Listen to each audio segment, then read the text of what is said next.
저완절시 교독하시겠습니다. 여호와께서 아브라함에게 이르시되 너는 너의 고향과 친척과 아버지의 집을 떠나 내가 내게 보여줄 땅으로 가라. 내가 너로 큰 민족을 이루고 내게 복을 주어 내 이름을 창대하게 하리니 너는 복이 될지라. 너를 축복하는 자에게는 내가 복을 내리고 너를 저주하는 자에게는 내가 저주하리니 땅의 모든 족속이 너로 말미암아 복을 얻을 것이라 하신지라. 이에 아브라함이 여호와의 말씀을 따라갔고 롯도 그와 함께 갔으며 아브라함이 하란을 떠날 때에 75세였더라. 아브라함이 그의 아내 사레와 조카 롯과 하란에서 모은 모든 소유와 얻은 사람들을 이끌고 가나안 땅으로 가려고 떠나서 마침내 가나안 땅에 들어갔더라.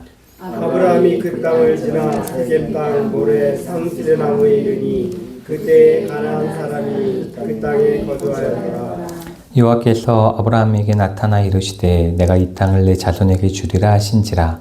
자기에게 나타나신 여호와께 그가 그곳에서 제단을 쌓고 거기서 베델 동쪽 산으로 옮겨 장막을 치니 서쪽은 베델이요 동쪽은 아이라. 그가 그곳에서 여호와께 제단을 쌓고 여호와의 이름을 부르더니 점점 남방으로 옮겨갔더라. 그 땅에 기근이 들었으므로 아브라함이 애굽에 거류하려고 그리로 내려갔으니 이는 그 땅에 기근이 심하였습니다.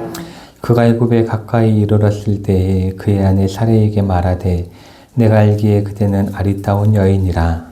애굽 사람이 그대를 볼 때 이르기를 이는 그의 아내라 하여 나는 죽이고 그대는 살리리니 원하건대 그대는 나의 누이라 하라. 그러면 내가 그대로 말미암아 안전하고 내 목숨이 그대로 말미암아 보존되리라 하니라. 아브라함이 애굽에 이르렀을 때 애굽 사람들이 그 여인이 심히 아리따움을 보았고 바로의 고관들도 그를 보고 바로 앞에서 칭찬함으로 그 여인을 바로의 궁으로 이끌어 들인지라. 이에 바로가 그로 말미암아 아브라함을 후대함으로 아브라함이 양과 소와 노비와 암수나귀와 낙타를 얻었더라. 여호와께서 아브라함의 아내 사레의 일로 바로와 그 집에 큰 재앙을 내리신지라. 바로가 아브라함을 불러서 이르되 내가 어찌하여 나에게 이렇게 행하였느냐. 내가 어찌하여 그를 내 아내라고 내게 말하지 아니하였느냐. 내가 어찌 그를 누이라 하여 내가 그를 데려다가 아내를 삼게 하였느냐. 내 아내가 여기 있으니 이제 데려가라 하고 바로가 사람들에게 그의 일을 명하매 그들이 그와 함께 그의 아내와 그의 모든 소유를 보내었더라. 아멘. 어떻게 이 미끄러운 날씨 가운데도 수예배를 네, 오신 여러분 정말 대단하신 것 같습니다. 제가 만약 목사가 아니었으면 안 가요. 저는 미끄러질까봐 안 갔을 것 같습니다. 그런데 정말 좀 전에 이렇게 나가서 이렇게 조금 눈이 오길래 쓸어봤는데 눈은 쓸리는데 밑에는 얼었더라고요. 그래가지고 걷는 것도 되게 어려웠는데 이렇게 오신 거 너무나 환영하고 그저 감사할 따름이라고 말씀드리고 싶습니다. 우리가 지금 창세기 말씀을 계속 보고 있는데 이제 오늘 말씀부터는 아브라함의 이야기가 시작된다라고 볼 수 있습니다. 그런데 앞에 우리가 주일에 봤던 말씀을 조금만 살펴보려고 하는데요. 27절부터의 말씀을 보시면 그 데라의 족보에 대해서 먼저 이야기를 하고 있습니다. 그리고 데라에게서 아브라함과 나홀과 하란을 낳았다 이렇게 말씀하고 있는데 이 아브라함과 나홀과 하란을 낳았다고 그래가지고 아브라함이 첫째다라는 건 아니에요. 네, 그쪽 족보는 그거 먼저 난 사람을 장자를 앞쪽에 놓고 이런 식으로 하진 않기 때문에 그런 건 아니고 그렇게 나왔는데 그 하란은 그 아비 데라보다 먼저 고향 갈대아인의 우르에서 죽었더라 이렇게 이야기하고 있습니다. 이 갈대아인의 우르라고 표현하고 있는데 대부분 지금 그 아브라함이 떠난 이 우르라는 지역을 그 수메르의 큰 도시 우르로 많이들 생각을 하긴 합니다. 그렇지만 그렇지 않을 수도 있어요. 왜냐하면 그 당시에 그 수메르인이 살던 그 지역에는 갈대아 사람들이 살지 않았기 때문에 그렇습니다. 그렇기 때문에 아마도 갈대아인들이 살던 우르, 그러니까 그 큰 우르가 아니라 다른 우르를 설명하기 위해서 갈대아인의 우르라고 썼을 수도 있다. 그러니까 정확한 거는 솔직히 이 시절을 안 살아봤기 때문에 누구도 모르지만 그럴 수 있다라는 의견들이 있고, 억지로 우르라고 그냥 하지 않고 갈대아 우르라고 했다라는 것은 어느 정도 그 앞에 뭔가 설명해야 되는 부분이 있기 때문에 그렇게 썼을 수 있다, 이렇게 이해할 수 있습니다. 어쨌든 이곳은 그 티그리스, 유브라데스 이 강 지역이에요. 그러니까 굉장히 큰 도시이기도 하고 좋은 도시이기도 했습니다. 그리고 이제 그곳에서 하란으로 이제 이동을 하게 되는데, 그 하란은 터키 쪽에 있는 도시입니다. 터키 시리아 국경에서 터키 쪽으로 조금 더 들어가면 있는 곳이고, 그곳은 아모리족의 그 중심지였다라고 합니다. 아모리족의 중심지였고, 또한 매우 중요한 상업 도시였다, 유명한 곳이었다라고 이야기하고 있고, 그곳 사람들은 달의 신을 섬기는. 근데 그 신 이름이 신이에요. S-I-N. 그 신을 섬기는, 달의 신이었던 신을 섬기는 그러한 지역이었습니다. 그런데 이 말씀에서 우리가 좀 주목해서 봐야 되는 건, 이 많은 이야기를 하다가 30절에 갑자기 사례는 임신하지 못함으로 자식이 없었더라, 이거를 갑자기 이렇게 한 절 뚝 집어넣어요. 근데 그게 27절부터 32절 사이에 중간에 딱 포진하고 있습니다. 그 말은 여기서 굉장히 이 사례가 임신하지 못하는 게 중요한 의미를 던져준다라는 거예요.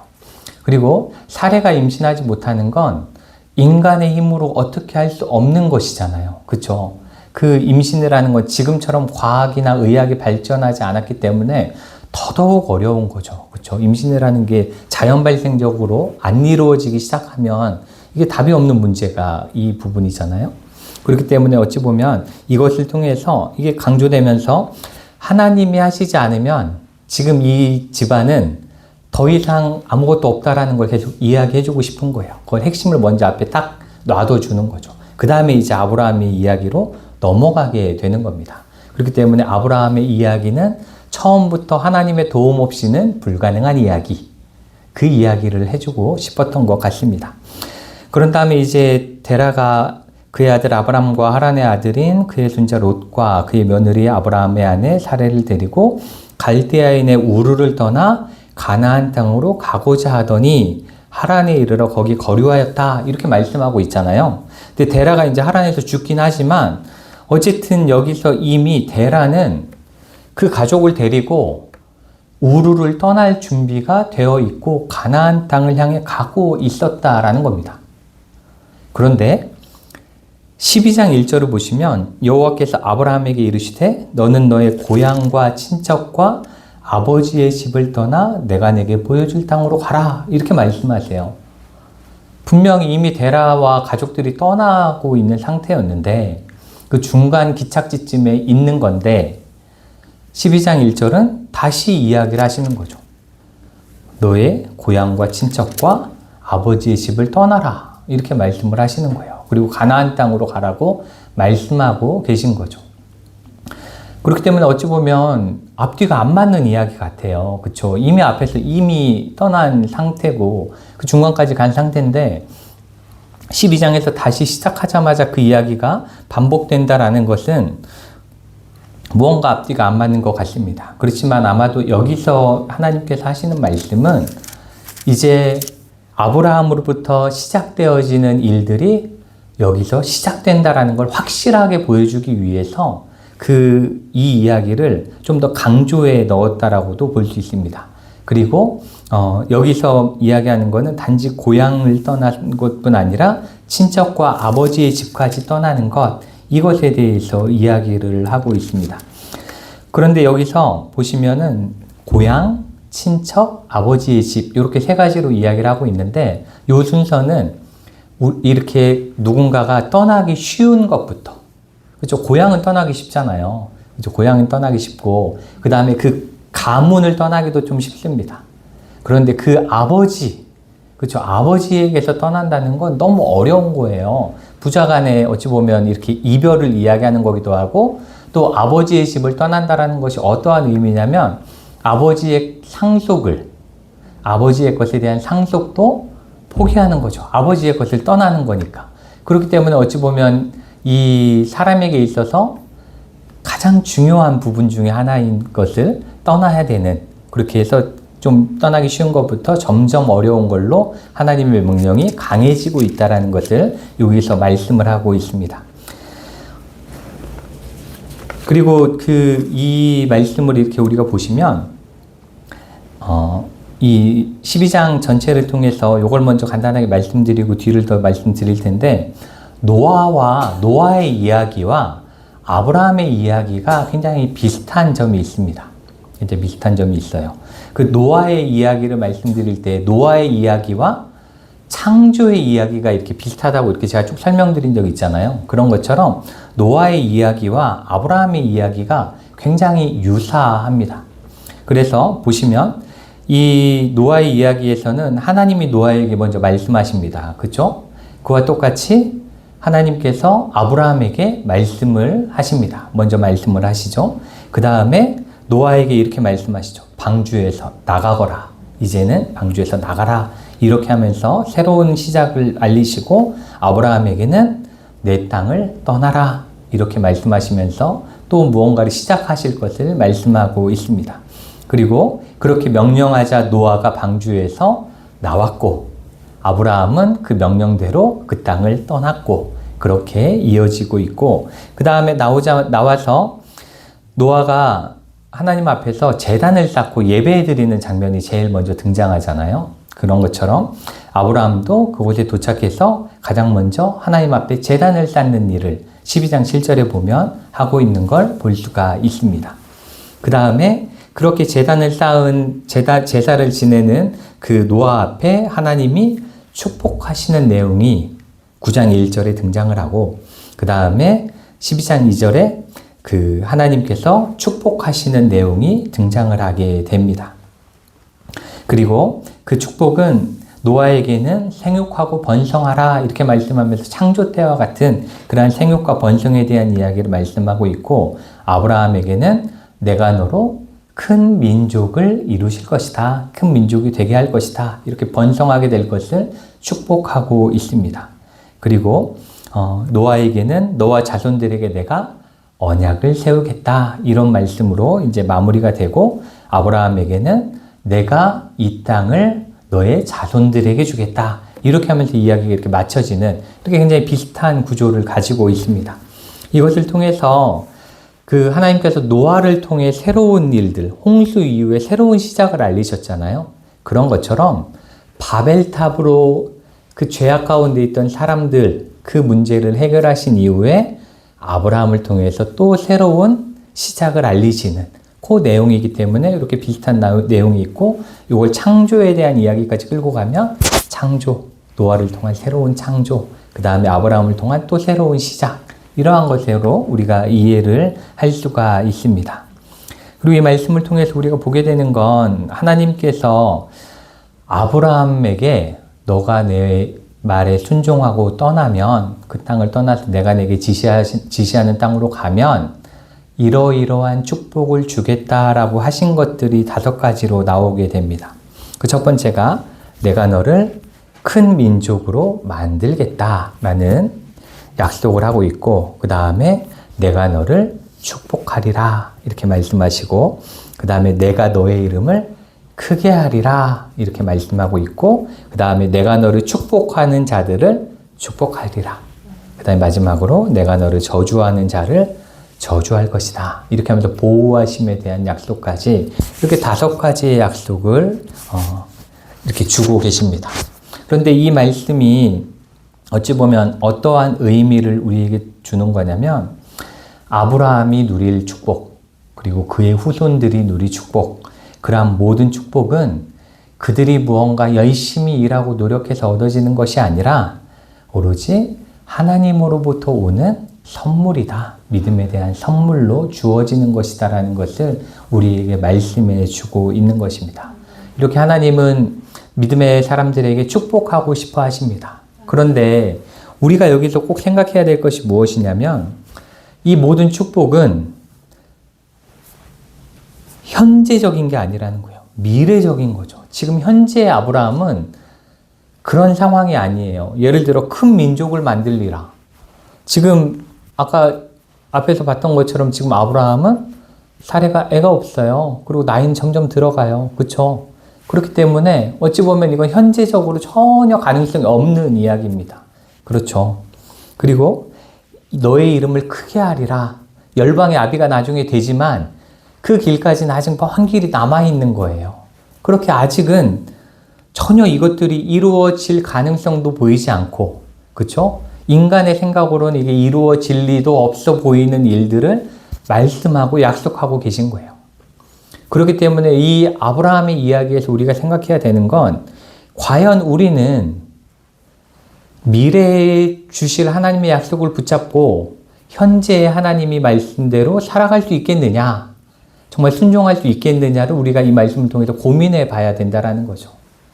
어찌 보면 지금 현재는 보잘것없고 아무것도 아닌 것 같고 무언가 나에게 이루어질 가능성도 전혀 없어 보이는 일들만 듣는 것 같아요. 말씀을 통해서도 듣는 것 같고, 뭔가 우리가 말씀 속에서도 그런 것들만 보게 되는 것 같고, 뭔가 확실하지 않은 것들이 너무 많은데, 그럼에도 불구하고 하나님이 주신다고 하셨으니 현재 내가 그 말씀에 순종해서 나아가고 살아가고, 또 때로는 나에게 있는 것들을 포기할 수 있는가.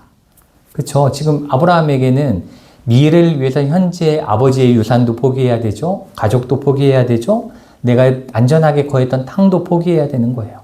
그것들을 할 수 있겠는가에 대한 문제를 우리에게 던져주고 있는 겁니다. 과연 우리는 어떠한가? 과연 우리는 그 믿음에 순종할 수 있는가? 그렇기 때문에, 그렇게 순종한 자이기 때문에 어찌 보면 아브라함이 하나님께서 기뻐하시는 열국의 아비가 될 수 있지 않았는가라는 생각을 하게 됩니다. 그리고 또한 아브라함이 순종하기에는 또 걸림돌도 있었어요. 첫째는 나이죠. 꽤 나이가 있는 상태로 75세에 그 일을 해야 됐기 때문에 자녀에 대한 기대치도 가질 수 없는 나이고, 그리고 무언가 새로운, 땅에 들어가서 무언가 새로운 걸 시작하기도 어려운 나이입니다. 그럼에도 불구하고 그 일들을 해나가야 됐기 때문에 그 걸림돌이 있었고, 또 하나는 가나안 땅은 사람이 아무도 살지 않는 황무지와 같거나 정글과 같거나 뭐 그런 땅이 아니었다라는 거예요. 이미 그 땅에는 가나안 땅의 사람들이 살고 있었습니다. 그렇죠? 그렇기 때문에 그곳에 가서 그 사람들 사이에서 그 땅을 차지하기 위해서는 얼마나 많은 희생과 노력과, 그쵸? 얼마나 많은 시간이 필요할지 누구도 모르는 거예요. 그렇기 때문에 이러한 걸림돌을 가지고도 그 자리를 향해 묵묵히 나아가는 아브라함의 모습을 통해 우리가, 주님 말씀대로 살아가고 싶은데 이런 조건이 안 맞고 저런 조건이 안 맞고, 이렇게 이야기하는 건 어찌 보면 이러한 아브라함의 모습 속에서 우리가 좀 반성해야 되는 부분이 있지 않나, 그런 생각을 좀 하게 되는 거죠. 그렇기 때문에 이러한 모습들을 좀 우리가 함께 기억하고 또 우리의 믿음을, 이 말씀을 토대로 돌아볼 필요가 있는 것 같습니다. 그리고 이제 아브라함이 그 땅을 지나서 그 땅에, 가나안 땅에 들어갔죠. 5절에 보시면 사람들을 이끌고 가나안 땅으로 가려고 떠나서 마침내 가나안 땅에 들어갔습니다. 그리고 아브라함이 그 땅을 지나서 세겜 땅 모레 상수리 나무에 이르게 됩니다. 그리고 그때에 좀 전에 말씀드린 것처럼 걸림돌이 되는 가나안 사람이 그 땅에 이미 거주하고 있었고, 그 말은 가나안 땅에 가나안 사람들이 있었다는 것뿐 아니라 가나안 사람들의 문화도, 가나안 사람들의 종교도 모두 다 지금 함께하고 있다라는 거예요. 그런데 그곳에서 그 하나님께서 7절에 보시면 나타나시죠. 여호와께서 아브라함에게 나타나 이르시되 내가 이 땅을 내 자손에게 주리라, 이렇게 말씀하실 때 그 내 가족보다 훨씬 많은 가나안 사람들을 보면서도 그 약속을 붙잡고 그가 한 것은 무엇이냐면 자기에게 나타나신 여호와께 그가 그곳에서 제단을 쌓았다, 이렇게 말씀하고 있습니다. 여기서 이 제단을 쌓았다라는 의미는 어찌 보면 그 자리를 이제 내 예배의 자리로 만들겠다, 그 땅을 이제 하나님이 주신 상속받은 자로서 그 땅에서 살아가겠다라는 어찌 보면 상징적인 의미, 상징적인 정복의 의미를 갖고 있기도 합니다. 근데 이 모래 상수리나무라는 말이 굉장히 중요해요. 모래 상수리나무라는 말이 굉장히 중요한데 여기서 모래는 선생이라는 뜻입니다. 선생.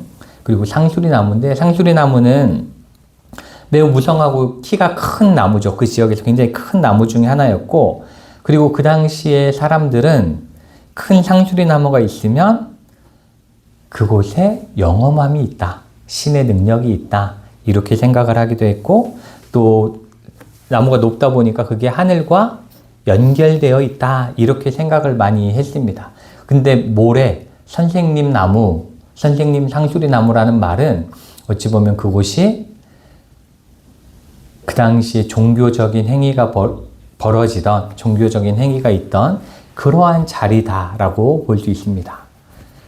저희 교회 입장에서는 이거 이해하기 제일 쉬울 것 같아요. 그렇죠? 왜냐하면 요 앞에 그 일들을 했던 나무가 떡하니 있잖아요.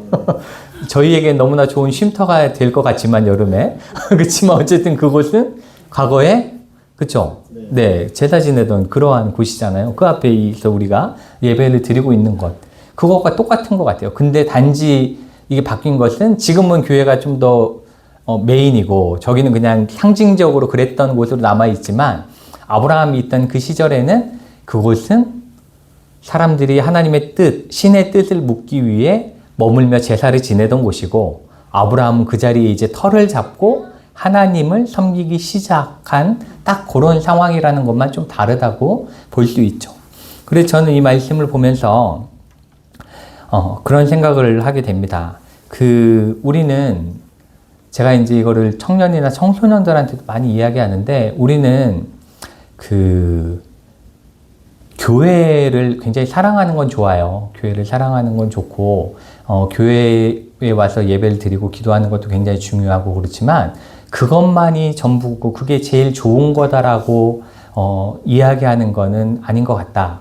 그게 무슨 이야기냐면 우리는 어느 곳에 있든지 그게 내 집이든 내가 있는 자리가 어디든 뭐 학교든 어디든 그곳에서 예배 드릴 수 있어야 된다라는 거예요. 어느 곳에서나 예배자로 서야 된다라는 거죠. 그래서 그 모래 상수리나무, 선생님 상수리나무가 있는 곳에서 아브라함이 예배를 드리니까 그 땅은 더 이상 잡신에게 예배 드리는 자리가 아니라 하나님을 예배하는 자리로 바뀐 거잖아요. 그런 것처럼 우리가 어디에 있든지 우리가 하나님을 그 자리에서 예배하면 그 자리가 하나님을 예배하는 자리로 바뀌게 되어져야 된다라는 거죠. 근데 우리는 그걸 특히 이제 예전부터 뭐 모교회 뭐 이런 것들을 강조했던 이제 신앙 가운데 잘하신 분들은 새벽에도 어떻게든 눈이 아무리 와도 어떻게든 뚫고 교회에 와서 예배를 드려야 교회에서 예배 기도를 해야 뭔가 더 잘 들어주실 것 같고 막 이런 생각을 하지만 어찌 보면 우리는 어느 자리에든 하나님이 계심을 믿고 어느 자리에서든 그 바른 하나님을 예배하면 그곳에서 하나님의 예배를 받으시는 거다. 그것이 가장 중요하다라는 걸 이 말씀을 통해서 다시 한번 우리가 깨닫게 됩니다. 그리고 그가 베델 동쪽 산으로 옮겨 장막을 지니 서쪽은 베델이요 동쪽은 아이고 그곳에서 다시 한번 하나님께 제단을 쌓고 여호와의 이름을 부르고 그리고 점점 남방으로 옮겨갔다 이렇게 말씀하면서 그는 자신이 머무는 자리자리마다 하나님을 예배하는 예배자로서의 삶을 살았다라는 거죠. 그러니까 우리도 어느 곳에서든 하나님을 예배하는 나의 일터에서도 하나님의 예배자로 살아가고 또 내가 있는 사람들과의 모임 가운데서도 예배자로서의 삶을 살아가는 그러한 모습들이 필요함을 이 말씀을 통해서 우리가 깨닫게 됩니다. 그리고 10절부터 20절까지의 말씀 속에서는 이제 그 가나안 땅에 기근이 들었죠. 그래서 아브라함이 애굽으로 옮겨갑니다. 왜냐하면 아브라함은 유목민이잖아요. 유목민이기 때문에 기근이 들면 동물을 먹일 수가 없는 거예요. 그렇죠? 풀이 없기 때문에 먹일 수가 없어서 애굽으로 떠나게 되는데 문제는 애굽에 가까이 이르렀을 때에 그가 이렇게 이야기를 합니다. 사렙 아내에게 그대는 아리따운 여인이기 때문에 애굽에 가서 당신이 내 아내라고 하면 나를 죽이고 당신을 차지하려고 할 거야. 이렇게 이야기를 하면서 그러니까 아내라고 하지 말고 누이라고 하자. 그리고 진짜 사촌 누이기도 하잖아요. 사촌지간이기도 하기 때문에 그렇게 하자. 이렇게 이야기를 하면서 목숨을 보존하는 내용이 등장을 합니다. 이 아브라함의 모습을 통해서 우리는 약간 희망을 좀 얻게 되는 것 같아요.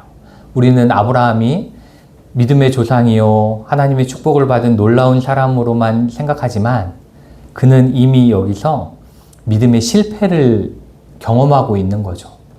왜냐? 하나님이 축복하고 자손 대대로 큰 민족을 이루겠다고 하셨음에도 불구하고 애굽에 내려가면서 12절에 보시면 그의 아내라여 나는 죽일 거다. 나는 죽을 거다. 하나님이 약속하신 거 그새 잊은 거예요. 애굽을 보면서 그 사람들이 더 강하고 그 사람들이 더 나보다 강력하고 뭔가 할 것 같으니까 바로 하나님을 잊어버리는, 하나님의 약속을 잊어버리는 실수를 범하게 되는 겁니다. 결국 그러한 실수 가운데서도 하나님이 지키셔서 사례도 지켜주시고 아브라함도 지켜주시고 그래서 이제 더 좋은 결과를 가지고 이제 그 마지막 절에 보면은 그와 함께 그의 아내와 그의 모든 소유를 보내주는 그러한 은혜가 나타나기는 하지만 어쨌든 하나님의 도우심이 아니었으면 그는 아내를 빼앗겼든지 아니면 들통나서 자기까지 죽든지 이런 일도 가능하긴 했다라는 거죠.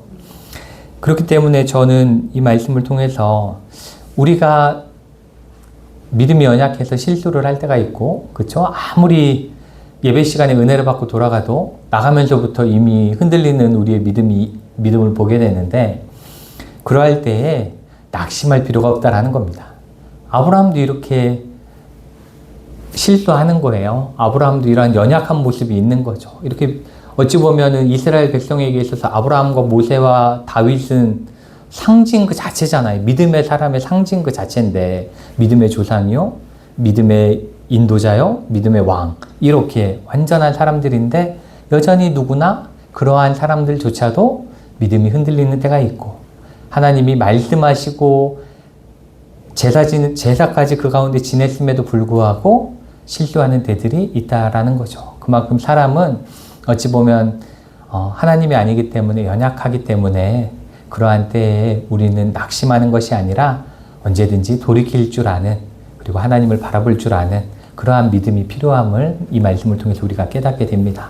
그렇기 때문에 나는 저를 예로 들면 목사가 돼갖고도 여전히 믿음이 없어요. 그거 당연한 거예요. 그렇죠? 당연한 거죠. 우리는 다 부족합니다. 우리 중에 누구도 완전한 믿음을 갖고 있는 사람은 없기 때문에 다 부족합니다. 그렇기 때문에 그러한 때에 그냥 좌절하는 것이 아니라 또 하나님은 우리에게 또 피할 길을 또 주시는 분이시잖아요. 그러한 것들을 바라보고 믿으면서 그러한 시간들을 잘 이겨나가면 이 아브라함에게 주셨던 그러한 축복과 같이 우리에게도 놀라운 은혜로 축복으로 함께 하실 줄 믿습니다. 네, 우리 이 시간 잠시 함께 기도하기로 원합니다. 우리 기도할 때에 우리에게도 아브라함에게 주셨던